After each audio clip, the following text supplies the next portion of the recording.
పెరుగుతున్న petrol diesel ధరలు సామాన్యుడి నడ్డి విరుస్తున్నాయి. రోజు రోజుకు పెరుగుతున్న ధరలతో మధ్యతరగతి దిగువ తరగతి ప్రజలు బతుకు బండిని లాగలేక తీవ్ర ఇబ్బందులు ఎదుర్కొంటున్నారు.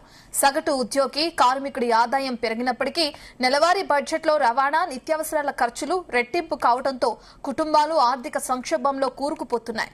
మరోవైపు ఆటో కార్మికులు క్యాబ్ డ్రైవర్ల పరిస్థితి మరింత దయనీయంగా మారింది. పెరిగిన పెట్రోల్ డీజిల్ ధరలపై మరింత సమాచారాన్ని మా ప్రతినిధి శ్రీకాంత్ అందిస్తారు.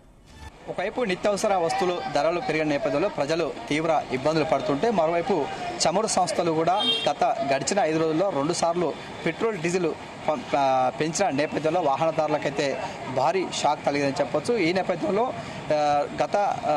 మొదటిసారిగా అయితే ₹3 పెంచడం, అదేవిధంగా రెండోసారి 90 పైసలుగా పెంచిన నేపథ్యంలో వాహనదారులకైతే తీవ్ర ఇబ్బందులు ఎదుర్కొనే పరిస్థితి కనిపిస్తుంది. మన ప్రస్తుతం ఉన్నటువంటి హన్మకొండ పరిధిలో ఉన్నటువంటి పోలీస్ బంక్ వద్ద ఉన్నాం. ఇక్కడ ఉన్నటువంటి వాహనదారులు కూడా తమ యొక్క వాహనాల్లో కూడా ఇటు పెట్రోల్ కొట్టించుకున్న నేపథ్యంలో మరోవైపు గతంలో కంటే కూడా ఈసారి తక్కువ కొట్టించుకున్నటువంటి పరిస్థితి కనిపిస్తుంది. మనతో పాటు కొంతమంది వాహనదారులు కూడా ఉన్నారు. వారిని అడిగి తెలుసుకునే ప్రయత్నం చేద్దాం. ప్రధానంగా చెప్పండి, ఇప్పుడు పెంచినటువంటి ధరలను ఏ విధంగా చూస్తారు? ఈరోజు కేంద్ర ప్రభుత్వం కేవలం సామాన్య ప్రజల మీద భారం వేయడం జరుగుతుంది. ఎందుకంటే మొన్న కూడా కేంద్ర మంత్రి గారు ఏం చెప్పిందంటే మన దగ్గర ఇలాంటి ఇంధనము పెరిగే అవకాశం లేదని చెప్పిన వెంటనే ఈరోజు పెట్రోల్ డీజిల్ రేట్ల మీద పెరగడం జరిగింది. మొన్నటికి మొన్న మనం చూసుకున్నట్టయితే గ్యాస్ సిలిండర్ల రేట్లు కూడా పెరగడం జరిగింది. ఈ కేవలం పెట్రోల్ డీజిల్ రేట్లు పెరగడంతో పాటు నిత్యావసరాల మీద కూడా ఎఫెక్ట్ పడే అవకాశం ఉంది. ఈరోజు ప్రధానమంత్రి గారు ఏం చెప్పిండ్రు, ఇంధన రేట్లు పెరుగుతున్నాయి కాబట్టి మంత్రులు కానీ ముఖ్యమంత్రులు కానీ వాళ్ళ కాన్వాయిలు కుదింపించుకోవాలని చెప్పుకోవడం జరిగింది. మరి వాళ్ళకంటే 10 వెహికల్స్ ఉంటాయి. మరి సామాన్య ప్రజలు ఒకటే వెహికల్ పట్టుకొని మరి డ్యూటీకి వెళ్ళడం ఇట్లాంటివి జరుగుతాయి కాబట్టి మరి సామాన్య ప్రజల మీద నిజంగా పెనుభారం పడుతున్నది. మరి గతంలో మనం చూసుకున్నట్టే ₹75 ఉన్న పెట్రోల్ ఈరోజు ₹100 పరిస్థితి ఏర్పడిందంటే మరి కేంద్ర ప్రభుత్వము మరి సామాన్య ప్రజలకు ఏ విధంగా మరి న్యాయం చేస్తుందో మేము అడుగుతున్నాం. ఈరోజు మనం చూసుకున్నట్టయితే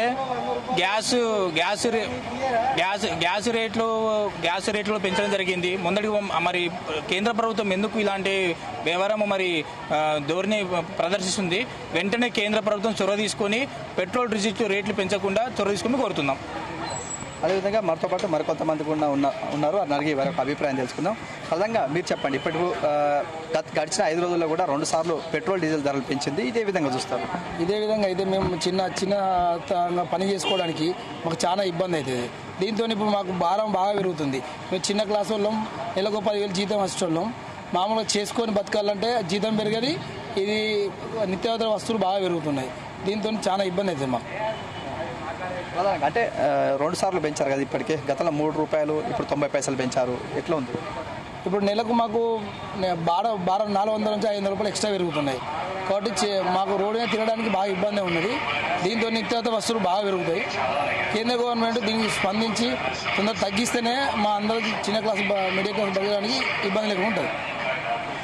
చూసుకోవచ్చు, ఏదైతే ఉందో కూడా గత కొద్ది రోజుల నుంచి కూడా ఇటు చమురు సంస్థల నుంచి అయితే మరోవైపు ఇక్కడ పశ్చిమాసియా యుద్ధం నేపథ్యంలో కూడా కేంద్ర ప్రభుత్వం అయితే ఒకవైపు అలర్ట్ చేస్తుంది. ఎవరు కూడా ఇంధనాన్ని అయితే తగ్గించాలంటూ కూడా ఒకవైపు హెచ్చరికలు చేస్తున్న నేపథ్యంలో మరోవైపు గడిచిన 5 రోజుల్లో మొత్తం 2 సార్లు అయితే పెట్రోల్ ధరలు అయితే పెంచింది. అందులో ప్రధానంగా మొదటిసారి అయితే ₹3 పెంచడం, అదేవిధంగా లీటర్కు రెండోసారి మొత్తం 90 పైసలకు పైగా పెంచే పరిస్థితి కల్పిస్తుంది. ఈ క్రమంలో ఇటు సామాన్య మధ్యతరగతి కుటుంబాలు మాత్రం తీవ్ర ఇబ్బందులు ఎదుర్కొనే అవకాశం ఉంటుంది. ఎక్కువ శాతం కూడా ఇటు వారికి వచ్చేటువంటి ఒకవైపు నిత్యావసర వస్తువులు పెరిగిన నేపథ్యం, మరోవైపు ఇటు పెట్రోల్ డీజిల్ పెంచిన నేపథ్యంలో వాహనదారులు కూడా పిడుగు లాంటి ఒక వార్త పెట్టిన పరిస్థితి కనిపిస్తుంది. ఈ క్రమంలో వీరికైతే తీవ్ర ఇబ్బందులు ఎదుర్కొన్నటువంటి సిచ్యువేషన్ అయితే కనిపిస్తుంది.